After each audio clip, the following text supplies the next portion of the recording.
Eu vou te perguntar, mudou alguma coisa do tempo de Lutero com a questão das indulgências para construir esses templos grandiosos para muitos que a gente vê hoje em dia? Inclusive, hoje Rapaz, eu vi uma publicação de um desses pastores dessas igrejas grandes, né? Falando a respeito do dízimo. E assim, ele deu uma facada na hermenêutica. Porque a nossa. ideia basicamente era a seguinte, né? Que a Bíblia fala que os roubadores não herdarão um reino. E aí, em Malaquias diz que o povo estava roubando a Deus, não dando os dízimos, né? Isso na visão dele. É claro que o texto não vai dizer isso, né? O texto ele fala num outro sentido, né? E Eu aí, até então, sei o que qual que que foi vem. a conclusão que ele chegou, né? Então, se você não dá dízimo, você está roubando a Deus automaticamente e por isso você não vai para o céu. Então, ele estava usando. Vou colocar aqui as palavras, né? Eu espero que os ouvintes aí entendam.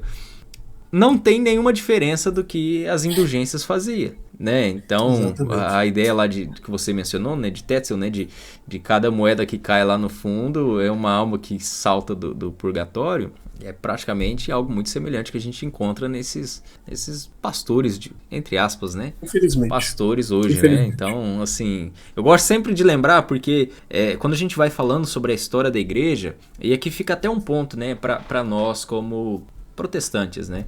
Às vezes a gente condena tanto, né, a Igreja Católica naquilo que ela fez no passado, quando surge a reforma, ou até mesmo hoje, mas se a gente parar para analisar, muitas coisas que eles fizeram no passado, fazem hoje, a Igreja Evangélica também é refém desses mesmos pecados, né? Então, quando a gente Sim. pensa a respeito de idolatria, né, que é muito falada, a gente também cria muita idolatria dentro do nosso coração, né? Quando a gente fala a questão das indulgências, né, que eu diria que talvez foi a gota d'água ali para Lutero, né?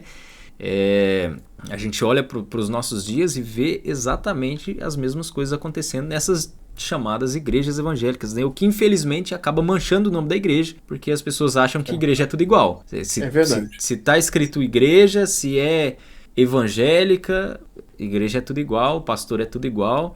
Inclusive aqui, né, na cidade onde eu sou pastor, já teve situações em que a pessoa chegou para mim e falou assim: e aí, pastor, o dízimo lá tá bom, o salário tá bom? Nossa. E na ideia da pessoa, o dízimo vem todo para mim. E aí eu parei e falei assim: não, então eu vou te explicar como que acontece. A igreja tem tesoureiro, tem diretoria, tem estatuto, tem um regimento interno. A igreja todo mês faz as suas reuniões para prestar conta para os membros saberem o que está acontecendo. Eu recebo um salário, mas o dízimo não é meu. Né? E infelizmente o que as pessoas pensam por causa dessas igrejas que surgem aí, né, com esse evangelho triunfalista, com essa mensagem de que se você der para Deus o dízimo, Deus vai te dar em dobro, 3 vezes mais, 4 vezes mais. Se você fizer a campanha do não sei o que, Deus vai te abençoar. E infelizmente eles colocam as igrejas, né, tudo dentro de um mesmo pacote, como se fosse tudo igual, né? Então fica É aí até verdade. mesmo uma reflexão para nós, né? Porque a gente precisa cuidar para que a gente não se torne assim como aqueles que a gente muitas vezes condena, né? Sim, sim, com certeza.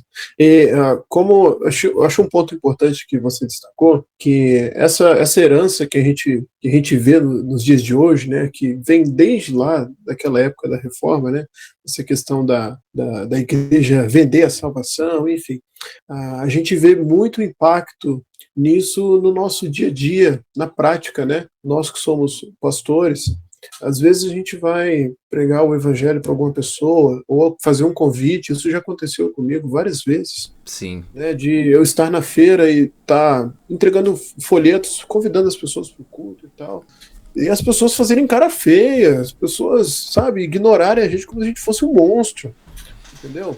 Creio que muito disso vem dessa mancha que foi causada, né, na imagem da igreja por causa desses pastores aí que vendem o evangelho. Aham. Né? Até mesmo esses dias tive que fazer um serviço no carro e eu levei no borracheiro para fazer. E conversando com ele, né, e tal, eu convidei ele para ir à igreja, né, aquele convite normal, prego o evangelho e tal.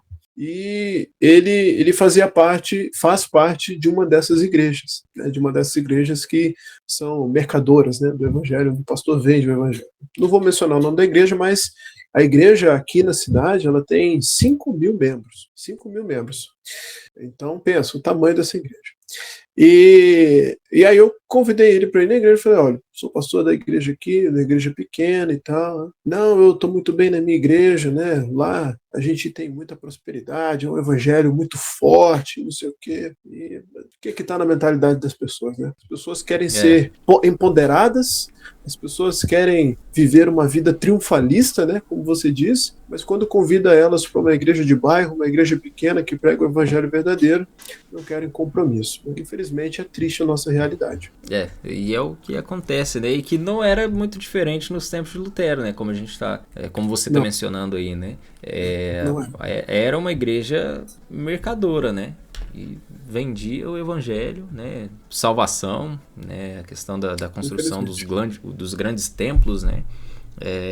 E foi o que praticamente, vamos dizer assim, que deu, eu vou dizer, sabe quando o carro para de pegar e você tem que dar uma empurrada, aquela última empurrada?